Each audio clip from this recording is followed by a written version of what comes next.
Hello दोस्तों, free classes में आपका फिर से स्वागत है। आज हम देखेंगे प्रश्नावली 5.5 के प्रश्नों को।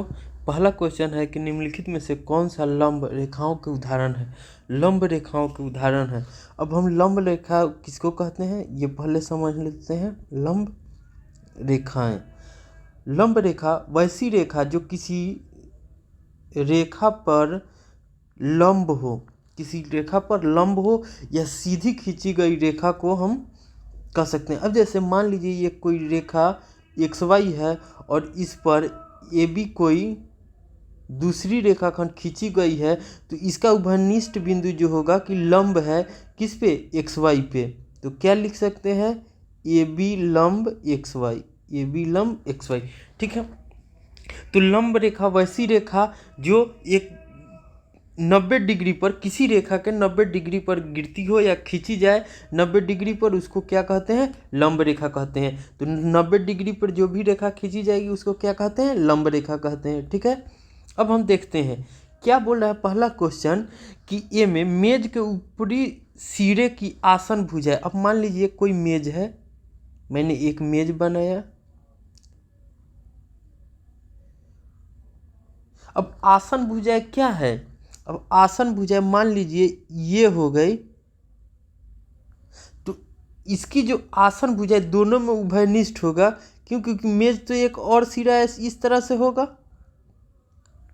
ठीक है, तो ये जो रेखाएं होगी ये क्या होगी, आसन भुजाएं लंब होगी, 90 डिग्री पर होगी। तो क्या है, पहला कथन सही होगा। क्या, मेज के ऊपरी की सिरा आसन भुजा क्या है, लंब है। ठीक है, अब हम दूसरा में देखते हैं। रेल की पटरी, मान लीजिए रेल की पटरी क्या है, इस तरह से है। अब ये रेल की पटरी क्या है, लंब है। तो ये लंब नहीं है, ये दोनों रेखाएं क्या है, समानांतर है। तो रेल पटरियाँ क्या है, समांतर है, समांतर है। ये रेल की पटरी लंब रेखाएं नहीं है। ठीक है, अब कह रहा है अक्षर L बनाने वाले रेखाखंड। अब मान लीजिए कि मैंने L बनाया, L। अब ये भी मान लीजिए रेखाखंड है एक, ये भी रेखाखंड। तो L जो होगा इस, तो AB पे क्या है, L लंब है, L लंब है। तो ये क्या है, लंब रेखा है। ठीक है, तो C हमारा सही। अब भी को देखिए, भी इस तरह से है। क्या ये 90 डिग्री का कोण बना रहा है, नहीं बना रहा है भी। तो ये क्या है, ये लंब रेखा नहीं है। ठीक है, अब हम देखते हैं दूसरे क्वेश्चन को। दूसरा क्वेश्चन क्या कह रहा है, बोल रहा है दूसरा प्रश्न कि मान लीजिए रेखाखंड PQ रेखाखंड XY पर लंब है। अब मान लीजिए क्या कह रहा है, रेखाखंड PQ XY पर लंब है। अब मैंने माना एक रेखाखंड लिया X और ये Y।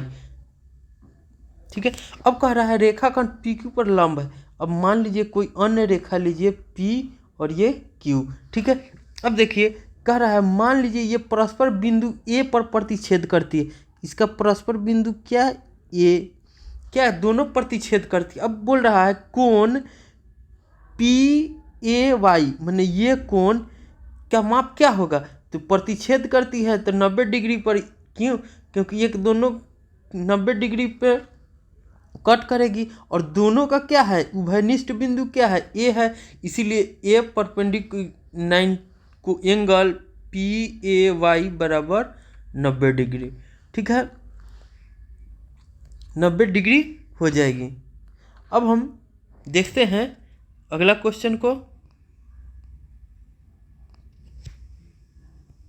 अब तीसरा क्वेश्चन कह रहा है कि आपके ज्यामितीय बक्से में 2 सेट स्क्वायर, एक ज्योमेट्री बॉक्स लीजिएगा आप, तो उसमें क्या 2 सेट स्क्वायर होते हैं। ठीक है, इनके कोनों पर बने कोनों के माप क्या हैं। ठीक है, तो 2 सेट स्क्वायर लेते हैं। तो एक सेट स्क्वायर में क्या रहता है, एक 30 डिग्री रहता है, एक 60 डिग्री रहता है और एक 90 डिग्री रहता है। ठीक, दूसरा सेट स्क्वायर देखेंगे तो उसमें क्या रहता है, 45 डिग्री रहता है, उसके बाद -45 डिग्री और 90 डिग्री। ठीक है, तो 2 सेट स्क्वायर रहता है। अब हमसे पूछ रहा है कि क्या इनमें से कोई ऐसी माप है जो दोनों में उभयनिष्ठ है। तो मैंने पहले ही भी आपको बताया था कि उभयनिष्ठ का मतलब है कि दोनों में होना चाहिए। उभयनिष्ठ का मतलब दोनों में होना चाहिए। तो दोनों में क्या है, 90 डिग्री है ठीक है, तो हम क्या लिख सकते हैं कि 90 डिग्री का कोण दोनों में उभयनिष्ठ है, दोनों में उभयनिष्ठ है। ठीक है, अब देखिए आगे हम देखते हैं, आगे हमसे क्या कर रहा है चौथा क्वेश्चन में कि चौथा क्वेश्चन में हमको बोल रहा है कि इस आकृति को ध्यान से देखिए। क्या कर, इस आकृति को ध्यान से देखिए, रेखा एल, अब ये क्या है, ये रेखा एल है और बोल रहा है रेखा एल एम पर लंब है। अब ये रेखा क्या है, एम है, जो एल लंब एम। ठीक है, अब एम पर लंब है। अब देखिए क्या हमसे क्वेश्चन पूछ रहा है, ये में क्या सीई कहाँ है, ये हो गया सीई। बोल रहा है ईजी कहाँ है, ये ईजी। क्या सीई बराबर ईजी। अब देखिए यहाँ से यहाँ तक का डिस्टेंस देखिए, 1 2, क्या है सीई, क्या है 2 यूनिट, 2 इकाई पर है। और यहाँ से देखेंगे तो 1 2, ईजी भी क्या है 2 इकाई पे है, 2 इकाई पे। अतः ये कथन क्या है, सत्य है। हाँ, कथन क्या हो जाएगा, हाँ ठीक है। क्यों, क्योंकि दोनों जो है कि सीई बराबर ईजी बराबर 2 इकाई। ठीक है, अब देखिए दूसरा क्वेश्चन हमसे क्या कह रहा है, दूसरा क्वेश्चन में हमसे बोल रहा है कि क्या रेखा पीई रेखाखंड सीजी। अब रेखाखंड क्या है, पीई, रेखाखंड पीई सीजी को समद्विभाजित करती है। सीजी के यहाँ है, सी ये है और जी ये है, दोनों को समद्विभाजित करती है। तो हाँ करती है। वो कैसे, क्योंकि मैंने अभी देखा कि सीई बराबर ईजी है 2 यूनिट। तो जब 2 यूनिट बराबर है तो क्या हो जाएगा, ये डिस्टेंस जो हो जाएगा ये सीजी बराबर सीई प्लस ईजी। तो दोनों की बराबर डिस्टेंस है, इसे समान दूरी है, तो ये समद्विभाजित करती है। तो इसका आंसर हो जाएगा हाँ करती है।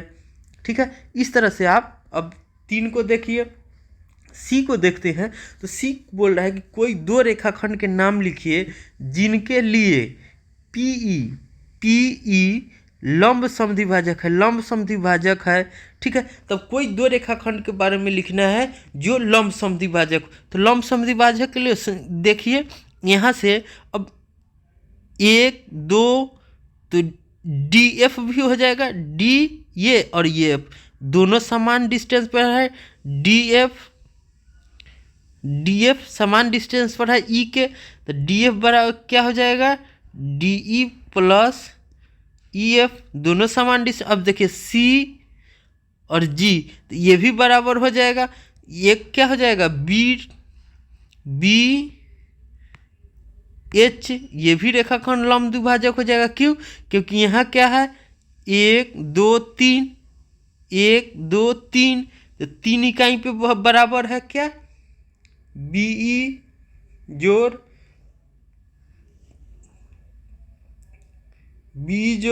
ई एच बराबर 3 इकाई। ठीक है, तो ये हमारा हो जाएगा, क्या क्या हो जाएगा, बी एच हो जाएगा और दूसरा डी एफ हो जाएगा। ठीक है, और भी हो सकते हैं। अब आगे देखते हैं, आगे हमसे क्या कह रहा है, आगे हमसे बोल रहा है डी में क्या निम्नलिखित सत्य हैं, निम्नलिखित सत्य हैं। बोल रहा है AC greater than FG, AC greater than FG। अब देखिए AC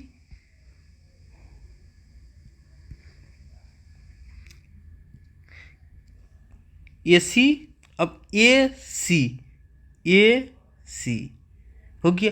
बोल रहा है ग्रेटर देन FG। अब देखिए यहाँ क्या है, यहाँ 2 डिस्टेंस है, यहाँ जबकि एक ही डिस्टेंस है, तो क्या हो जाएगा, AC बड़ा रहेगा FG से, तो क्या है सत्य है। ठीक है, अब यहाँ देखिए, अब हमसे पूछा है सी डी, सी डी ये हो गया, सी डी जो हो गया ये हो गया। अब पूछ रहा है जी एच, जी एच ये, तो ये भी एक यूनिट है, ये भी एक यूनिट बराबर है, तो हाँ सत्य सत्य सत्य है, क्योंकि सी डी बराबर जी एच बराबर एक ही है। ठीक है। अब देखिए बी सी, बी सी ये हो गया, और ई एच क्या है, ई एच यहाँ से यहाँ तक का डिस्टेंस, तो ये लेस देन है, तो हाँ ये भी कथन सत्य है, क्योंकि E H greater than B C. ठीक है, तो इस तरह से सभी कथन हमारा सत्य है। ठीक है, इस तरह से हमारा प्रश्नावली 5.5 भी समाप्त होता है। तब तक के लिए मिलते हैं अगले वीडियो में, तब तक के लिए धन्यवाद।